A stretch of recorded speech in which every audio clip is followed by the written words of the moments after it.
അമലയാണ് ആ ഓഫറിന്റെ പിന്നില്. മാസങ്ങളോളം പല്ല് തേക്കാതെ അഭിനയിക്കാനോ കൂടെ നിൽക്കാനോ എനിക്ക് പറ്റുമെന്ന് അറിയില്ല. ഇനി അമലയ്ക്ക് അത് എപ്പോഴാണ് തോന്നിയതെന്നും എനിക്കറിയില്ല. കാര്യം ആ ക്യാരക്ടറിൽ അങ്ങനെ ഒരു ഔട്ട്ലൈൻ ഉണ്ടായിരുന്നു കാണുമ്പോൾ. കാര്യം ഒറ്റയ്ക്ക് താമസിക്കുന്ന ഒരാളാണ് അയാള്. ഒരു സമയം കഴിഞ്ഞപ്പോൾ അയാള് ലുക്സിനെ പറ്റിയിട്ടോ അല്ലെങ്കിൽ അയാളുടെ ജീവിത രീതിയെ പറ്റിയിട്ടൊന്നും അയാൾ ബോധേഡല്ല. സോഴ്സസ് അങ്ങനെ സൗകര്യമില്ലാത്തതുകൊണ്ടൊന്നുമല്ല, പുള്ളി ബോധേഡല്ലായിരുന്നു, ആരും കാണാനില്ല. അപ്പൊ അങ്ങനെ ഉണ്ടായിരുന്നു. പക്ഷെ ഞാനതിനു വേണ്ടി പല്ല് തേക്കാൻ നിർത്തിയിട്ടൊന്നുമില്ല. പിന്നെ ആ പല്ല് ഒരു പ്രോസ്തറ്റിക് ആണ്. ഒരു ഡോക്ടറെ കൊണ്ട് നമ്മുടെ റോണക്സ് മേക്കപ്പ് ആർട്ടിസ്റ്റ് ഉണ്ടാക്കിയതാണ്. അപ്പൊ ആ പല്ല് ഞാനാണ് ഡെയിലി വീട്ടിൽ കൊണ്ടുപോയിക്കൊണ്ടിരുന്നത്. ഷൂട്ട് കഴിഞ്ഞത് റൂമിൽ കൊണ്ടുപോയി ഞാൻ തന്നെ രാവിലെ വൃത്തിയാക്കി കൊണ്ടുവരുമായിരുന്നു. അപ്പം ആ പല്ലാണ് കാണുന്നത്. എന്റെ പല്ല് അകത്തുണ്ട്, അത് ഞാൻ ഡെയിലി തേക്കുന്നുണ്ടായിരുന്നു. എന്നിട്ട് ഡെയിലി ഒരു സെൽഫി എടുത്തായിരിക്കും വീട്ടിലേക്ക് പിള്ളേർക്ക് ഗുഡ് മോർണിംഗ്.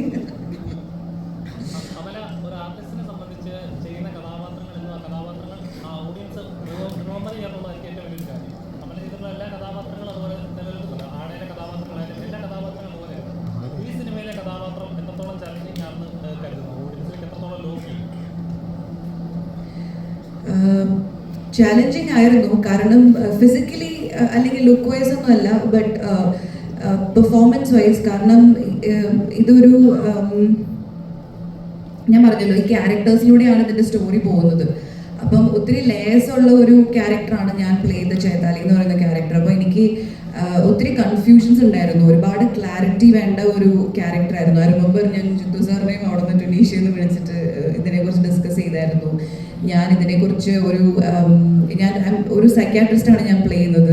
അപ്പം ഞാനൊരു ഡോക്ടർ, ഒരു സൈക്യാട്രിസ്റ്റ്, എനിക്കറിയാവുന്ന ഒരു ഡോക്ടറെ വിളിച്ചിട്ട് ഞാൻ ഡിസ്കസ് ചെയ്തിരുന്നു. അപ്പോൾ എനിക്ക് ഒരു ക്ലാരിറ്റിയിലേക്ക് എത്താൻ വേണ്ടിയിട്ട് കുറച്ച് സമയം എടുത്തിരുന്നു. But Arfaz was there. എനിക്ക് എൻ്റെ എല്ലാ ക്വസ്റ്റ്യൻസും വളരെ വ്യക്തമായി ക്ലിയർ ചെയ്ത് തന്ന്. അപ്പോൾ ആ ഒരു മെൻ്റൽ എക്സസൈസ്, ആ ഒരു പ്രോസസ്സ് വെച്ച് നോക്കുമ്പോൾ ചാലഞ്ചിങ് ആയിരുന്നു.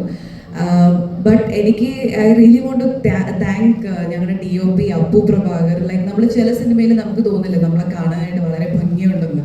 Like I look really good, like presented very well. ചില ആംഗിൾസ് ലൈക്ക് എല്ലാം ഞാൻ ചെയ്യുന്ന എൻ്റെ പെർഫോമൻസ് വളരെ ബ്യൂട്ടിഫുൾ ആയിട്ട് ക്യാപ്ചർ ചെയ്തിട്ടുണ്ട് അപ്പു. അപ്പം ആ ഒരു രീതിയിൽ എനിക്ക് ഐ എം റിയലി ഹോപ്പിംഗ് ഓഡിയൻസിന് ഇത് കാണുമ്പം മേ ബി ഒരു ഇന്ത്യൻ പ്രണയകഥയ്ക്കൊക്കെ ശേഷം എൻ്റെ അടുത്ത് ഒത്തിരി പേര് പറഞ്ഞിരുന്ന ലവ് സോങ് ഒക്കെ കണ്ടപ്പം അതിനുശേഷമാണ് അമലേനെ ഇങ്ങനെ കാണുന്നത് മലയാളത്തിൽ, അങ്ങനത്തെ ഒരു പെർഫോമൻസ്. അപ്പം ഞാനും എക്സൈറ്റഡ് ആണ്. മേ ബി ഇത് കഴിയുമ്പം ആ ഒരു ഫീൽ അല്ലെങ്കിൽ ആ ഒരു വൈബ് ഇത് ക്രിയേറ്റ് ചെയ്യുമെന്ന് എനിക്കും ഒരു പ്രതീക്ഷ. കാന്തല്ലൂരിലെ ലൊക്കേഷനിൽ ഇവിടെ ഹോട്ടലിൽ ഇരുന്നപ്പോൾ എന്നോട് പറഞ്ഞു, ആസിഫ് അത് കേൾക്കാമെന്ന് പറഞ്ഞിട്ടുണ്ട്. Very good. ഞാനിപ്പോഴും ഓർക്കുന്നുണ്ട്, ആസിഫ് കഥ കേട്ട് കഴിഞ്ഞിട്ട് എൻ്റെ മുറിയിലേക്ക് ഇങ്ങനെ കയറി വന്നപ്പോൾ വളരെ എക്സൈറ്റഡ് ആയിട്ട് ആസിഫ് പറഞ്ഞു, ചേട്ടാ ഞാൻ ആ ഇത് കേട്ടു ഇത് കൊള്ളാം, ഭയങ്കര രസമായിട്ടുണ്ടെന്ന്, ഇതാണെന്ന്. അപ്പോൾ തന്നെ ഐ വാസ് വെരി ഹാപ്പി. കാരണം വെച്ച് കഴിഞ്ഞാൽ ഒരു ഫസ്റ്റ് സ്റ്റെപ്പ് അവിടെ സക്സസ്ഫുള്ളായിട്ട് കടന്നു. പിന്നെ അർഫാസിനെ കുറിച്ച് പറയുകയാണെങ്കിൽ ഞാൻ ബോളിവുഡിൽ നിന്ന് പൊക്കിയെടുത്തുകൊണ്ട് പോയ ആളാണ്. ഞാൻ ബോഡി എന്ന് പറയുന്ന സിനിമ ചെയ്യാനായിട്ട് ചെന്നപ്പം അങ്ങനെ അവിടെ എൻ്റെ കൂടെ അസോസിയേറ്റ് ചെയ്ത് അങ്ങനെ അദ്ദേഹത്തിൻ്റെ ഫാദറെ അതിനു മുമ്പ് എനിക്കറിയാം. പക്ഷെ അതിനെ എന്നാൽ എന്നോട് വർക്ക് ചെയ്യുന്ന സമയത്തൊന്നും ഫാദറിൻ്റെ പേര് പുള്ളി ഒരിടത്തും ഫാദറിൻ്റെ പേര് പറയത്തില്ല. അത് കഴിഞ്ഞാൽ തന്നെ ഞാനത് അറിഞ്ഞത്. അത് കഴിഞ്ഞ് എൻ്റെ കൂടെ ഇങ്ങനെ ഞാൻ ബോളിവുഡിൽ നിന്ന് നേരെ എടുത്ത് ബോളിവുഡിലേക്ക് കൊണ്ടുവന്നു. പിന്നെ ത്രൂ ഔട്ട് എൻ്റെ കൂടെ ഉണ്ടായിരുന്നു. ഇപ്പോഴും ഈ പറഞ്ഞ പോലെ എൻ്റെ പല പടങ്ങൾക്കും അസോസിയേറ്റ് ചെയ്യുന്നുണ്ട്. അപ്പം അങ്ങനെ അർഫാസിനെ സംബന്ധിച്ചിടത്തോളം അല്ലെങ്കിൽ ഓരോ ഫിലിം മേക്കറിനെ സംബന്ധിച്ചിടത്തോളം വലിയൊരു ഡ്രീം കം ട്രൂ ആണ്. പിന്നെ ഞാൻ ഫിലിം കണ്ടു, വളരെ നന്നായിട്ട് അത് ചെയ്തിട്ടുണ്ട്. It's A very different thriller. ഒരു ടിപ്പിക്കൽ ത്രില്ലറായിട്ട് ഉള്ള ഒരു സിനിമയല്ല. അത് നിങ്ങൾക്ക് തിയേറ്ററിൽ കാണുമ്പോൾ മനസ്സിലാവും. ഡെഫിനറ്റ്ലി എല്ലാവരും ഇത് തിയേറ്ററിൽ തന്നെ വന്ന് കാണണം, എൻജോയ് ചെയ്യണം. ഒരു ഡിഫറെൻറ്റ് എക്സ്പീരിയൻസ് നിങ്ങൾക്ക് തരും. അതുകൊണ്ട് please watch it on theatres. Thank you. ഈ സിനിമയുടെ സ്ക്രിപ്റ്റ് എൻ്റെ അടുത്ത് അർഫാസ് പറയുന്നത് ഞങ്ങൾ കൂമൻ ഷൂട്ട് ചെയ്യുന്ന സമയത്താണ്. കൂമൻ ഷൂട്ട് ചെയ്യുമ്പോൾ ത്രൂ ഔട്ട് എനിക്ക് അർഫാസിനെ ഞാൻ നോട്ടീസ് ചെയ്യുന്നുണ്ടായിരുന്നു. അതായത് ജിത്തു സാർ എന്ത് ചിന്തിക്കുന്നു എന്നുള്ളത് ഒരു സെക്കൻഡ് മുന്നേ അർഫാസ് മനസ്സിലാക്കി അർഫാസ് അത് റെക്ടിഫൈ ചെയ്യും എന്നുള്ളത് ഒരു വൈസ് ക്യാപ്റ്റൻ എന്ന നിലയിൽ അർഫാസ് ഭയങ്കര സക്സസ്ഫുൾ ആയിരുന്നു. പിന്നെ ആ സിനിമയുടെ ത്രൂ ഔട്ട് ഷൂട്ടിങ്ങിൽ ഒരു അസോസിയേറ്റ് ഡയറക്ടർ എങ്ങനെ നിൽക്കണം എന്നുള്ളതിന് ഒരു വലിയ എക്സാമ്പിളായിട്ടാണ് എനിക്ക് അർഫാസിനെ ഫീൽ ചെയ്തത്. അപ്പോൾ ഞാൻ അർഫാസിനോട് നല്ല ഒരു സിനിമ നമുക്ക് ചെയ്യണ്ടേ എന്ന് ചോദിക്കാൻ തുടങ്ങുന്നതിന് 1 മിനിറ്റ് മുന്നെയാണ് അർഫാസ് എൻ്റെ അടുത്ത് ഇങ്ങോട്ട് ചോദിക്കുന്നത്, ഞാനൊരു സ്ക്രിപ്റ്റ് പറഞ്ഞാൽ കേൾക്കുമോ എന്ന്. അപ്പോൾ ഞാൻ പറഞ്ഞു, അർഫാസ് ഞാനിത് അങ്ങോട്ട് ചോദിക്കാൻ നിൽക്കുമായിരുന്നു എന്ന് പറഞ്ഞു. അങ്ങനെ അർഫാസിൻ്റെ അടുത്ത് ഇപ്പം ജിതുചേട്ടൻ പറഞ്ഞ പോലെ ബോളിവുഡ് ഹിസ്റ്ററിയൊക്കെ എനിക്കറിയാം. ഇടയ്ക്കിടയ്ക്ക് സംസാരിക്കുമ്പോൾ ഹിന്ദി കയറി വരും. അപ്പോൾ മൊത്തം ലൊക്കേഷനിൽ ഒരു ബോളിവുഡ് ബിൽഡപ്പ് ഉണ്ടായിരുന്നു. പക്ഷെ നല്ല ടെക്നീഷ്യനാണ്, നല്ല പണിക്കാരനാണ് എന്നൊക്കെ അറിയാവുന്നത് കൊണ്ടും അർഫാസിൻ്റെ ഒരു മൊത്തത്തിലുള്ള സ്റ്റൈലും ഒക്കെ വെച്ചിട്ട് ഞാനൊരു റോം കോം കഥയായിരിക്കും, ഒരു റൊമാൻറ്റിക് കോമഡി ആയിരിക്കും അർഫാസ് എന്നോട് പറയാൻ പോകുന്നത് എന്നുള്ളൊരു മുൻവിധിയിലാണ് ഞാൻ കഥ കേൾക്കാനിരുന്നത്. പക്ഷെ എന്നെ ഞെട്ടിച്ചുകൊണ്ട് അർഫാസ് പറഞ്ഞു തുടങ്ങിയത് ഒരു ത്രില്ലറായിരുന്നു. അത് വളരെ ഒരു വെയ്ഗായിട്ടുള്ള ഐഡിയ അങ്ങനെയൊന്നുമല്ല. അർഫാസ് വളരെ ക്ലാരിറ്റിയിലാണ് എന്നോട് ഈ കഥ പറയുന്നത്. ഒരു ഏകദേശം 1 മണിക്കൂർ ഒറ്റ ശ്വാസത്തിൽ ഒരു സംശയവും ഇല്ലാതെ, അല്ലെങ്കിൽ സോറി ഞാനത് പറയാൻ വിട്ടുപോയി, അങ്ങനെ ഒന്നും ഇല്ലാതെ ഒരു സീൻ ഓർഡറിലാണ് അർഫാസ് എൻ്റെ അടുത്ത് കഥ പറയുന്നത്. അത് പറഞ്ഞു കഴിഞ്ഞിട്ട് ഈ ക്യാരക്ടേഴ്സിന് 3 ക്യാരക്ടേഴ്സാണ് ഇതിന് മെയിനായിട്ട് നിൽക്കുന്നത്. അമല ചെയ്യുന്ന ക്യാരക്ടറും ഷർഫു ചെയ്യുന്ന ക്യാരക്ടറും.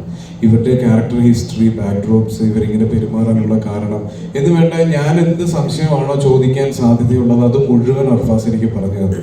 അപ്പോഴും ഞാൻ എക്സൈറ്റ്മെന്റ് ഒന്നും മനസ്സിൽ വെച്ച് നേരെ ജിത്തുചേട്ടൻ്റെ അടുത്ത് പോയി പറഞ്ഞു, ചേട്ടാ എനിക്ക് ഭയങ്കര വർക്കായി, നമുക്കിത് പിടിക്കാം എന്ന് പറഞ്ഞ് പിന്നെ അങ്ങോട്ടുള്ള ഓരോ സ്റ്റെപ്സും എന്നെ എക്സൈറ്റ് ചെയ്യിപ്പിക്കുന്ന രീതിയിലായിരുന്നു അർഫാസിൻ്റെ എൻ്റെ അടുത്തുള്ള ഓരോ മീറ്റിങ്ങിനും. അപ്പോൾ അങ്ങനെ വന്ന് ഞങ്ങളിത് ഷൂട്ട് ചെയ്യുമ്പോൾ ആദ്യം ഷൂട്ട് ചെയ്യാൻ പ്ലാൻ ചെയ്തത് ഒരു ഭയങ്കര ഡെസേർട്ടഡ് ആയിട്ടുള്ള ഒരു സ്ഥലം വേണമെന്നായിരുന്നു. അപ്പോൾ മൊത്തത്തിൽ ഈ സിനിമയുടെ ഒരു നെറേറ്റീവിലും മേക്കിങ്ങിലും അർഫാസിനൊരു പുതുമ ആഗ്രഹം ഉണ്ടായിരുന്നു. അപ്പോൾ അങ്ങനെ അതിൽ നിന്നാണ് ഇതിനൊരു പുതിയ ലൊക്കേഷൻ തന്നെ വേണം, അല്ലെങ്കിൽ നമ്മൾ സ്ഥിരം കാണുന്ന മലയാള സിനിമയിലോ മേ ബി ഒരു സൗത്ത് ഇന്ത്യൻ സിനിമയിൽ നമ്മൾ കണ്ടിട്ടുള്ള ഒരു ഫ്ലേവർ മാറ്റി പിടിക്കണം എന്നുള്ളതിലാണ് ഈ സിനിമ ട്യുണീഷ്യ വരെ എത്തുന്നത്. റാമിൻ്റെ ലൊക്കേഷൻ റെക്കിക്ക് ഇവർ പോകുന്ന സമയത്ത് കണ്ടൊരു ലൊക്കേഷൻ അർഫാസിൻ്റെ മനസ്സിലുണ്ടായിരുന്നു. അങ്ങനെ അത് കമ്മ്യൂണിക്കേറ്റ് ചെയ്ത് നമ്മൾ അവിടെ ഷൂട്ടിങ്ങിനെത്തി. ഒരുപാട് ലിമിറ്റേഷൻസിൽ നിന്നാണ് ഈ സിനിമ ഷൂട്ട് ചെയ്തത്. കാര്യം ഇത് ഞങ്ങൾ ഷൂട്ട് ചെയ്ത ലൊക്കേഷൻ എന്ന് പറഞ്ഞാൽ നമുക്ക് മെയിൻ റോഡിൽ നിന്ന് ഏകദേശം 1 കിലോമീറ്ററോളം 1.5 കിലോമീറ്ററോളം ഞങ്ങളുണ്ടാക്കിയ റോട്ടിൽ കൂടി വേണം ഇതിൻ്റെ ലൊക്കേഷനിൽ എത്താൻ. അപ്പോൾ ഇതുപോലെ ലൈറ്റ്സും എക്യുപ്മെൻറ്റ്സും ഒക്കെ എത്തിക്കാനുള്ളൊരു ബുദ്ധിമുട്ടുണ്ടായിരുന്നു. പക്ഷെ അതിനെല്ലാം ഓവർകം ചെയ്യാൻ ഒരു പെർഫെക്റ്റ് ടീം ഈ സിനിമയ്ക്ക് ഉണ്ടായിരുന്നു. അതിൽ DOP അപ്പു പ്രഭാകറാണ് ചെയ്തിരിക്കുന്നത്. മലയാള സിനിമയിൽ ഇനി അറിയപ്പെടാൻ പോകുന്ന, അല്ലെങ്കിൽ മലയാള സിനിമയിൽ ഏറ്റവും തിരക്കുള്ള സിനിമാറ്റോഗ്രാഫേഴ്സിൽ ഒരാളാവാൻ പോകുന്ന ആളായിരിക്കും അപ്പു. അതുപോലെ JD ഇതിൻ്റെ സൗണ്ട് ചെയ്തിരിക്കുന്നവർ, ഇതിൻ്റെ ടെക്നിക്കൽ സൈഡ് മുതൽ ഇതിലെല്ലാവരും ഈ സിനിമയെ ഇഷ്ടപ്പെട്ട് ഇതൊരു നല്ല സിനിമയാക്കണം എന്ന ആഗ്രഹത്തോടെ വർക്ക് ചെയ്ത ആളുകളാണ്. ഒരു ചെറിയ ക്രൂ വെച്ചിട്ടാണ് ഈ സിനിമ ഷൂട്ട് കംപ്ലീറ്റ് ചെയ്തത്. അത് ജിത്തുചേട്ടനെ പോലെ ഒരു ആളുടെ ഗൈഡൻസിൽ ഈ സിനിമ റിലീസാവുന്നു. അപ്പോൾ എനിക്ക് ഒരുപാട് പ്രതീക്ഷയുള്ളൊരു സിനിമ കൂടിയാണിത്. അപ്പോൾ ഇതിൻ്റെ ട്രെയിലറും ഒക്കെ കണ്ടു കഴിയുമ്പോൾ ആളുകൾക്ക്, നിങ്ങൾക്ക് എല്ലാവർക്കും ഇതിൻ്റെ ഒരു മൂഡ് മനസ്സിലായിട്ടുണ്ടാവുമെന്ന് ഞാൻ വിചാരിക്കുന്നു. ഇതൊരു തിയേറ്റർ ഫൺ എൻ്റർടൈനർ എന്നൊന്നും പറയുന്നില്ല, നല്ലൊരു സിനിമയായിരിക്കും ഇത് എന്നുള്ളതിൻ്റെ അകത്ത് എനിക്കൊരു സംശയമില്ല. ബാക്കി കണ്ടിട്ട് നിങ്ങളാണ് തീരുമാനിക്കേണ്ടത്. ഞാനും എൻ്റെ പ്രോജക്റ്റിലേക്കുള്ള entries through Jithu sir. Jithu സാറിൻ്റെ അടുത്ത് എനിക്കൊരു കോൾ വന്നിട്ടാണ് ഞാൻ അർഫാസിനെ മീറ്റ് ചെയ്യുന്നത്. അപ്പോൾ തന്നെ ജിത്തു സാർ എനിക്ക് അർഫാസിനെ പറ്റി ഒരു നല്ലൊരു ഇൻട്രൊഡക്ഷൻ തന്നിരുന്നു. So and being a huge Jithu sir movie fan, ഞാൻ അത്രയും എക്സൈറ്റഡ് ആയിട്ട് തന്നെയാണ് ഞാൻ അർഫാസിനെ മീറ്റ് ചെയ്തത്. I was really looking forward to that narration. And story കേട്ടപ്പോൾ തന്നെ ഇതിലേക്ക് എന്നെ അട്രാക്ട് ചെയ്ത, അല്ലെങ്കിൽ എനിക്ക് ചെയ്യാനായിട്ട് ഒത്തിരി എക്സൈറ്റ് ചെയ്ത ഫാക്ടർ ഇതിൻ്റെ സ്റ്റോറി ആൻഡ് സ്ക്രീൻ പ്ലേ ആണ്. ഈ മെയിൻ ലൈക്ക് ഈ ഫിലിം എങ്ങനെയാണെന്ന് വെച്ചാൽ നമ്മൾ യൂഷ്വലി ഒരുപാട് ക്യാരക്ടേഴ്സ് ഉള്ള ഫിലിംസ് ഉണ്ടാവാറുണ്ട്. ബട്ട് ദിസ് ഫിലിം മെയിൻലി 3 ക്യാരക്ടേഴ്സാണ് ഇത് ഡ്രൈവ് ചെയ്യുന്നത്.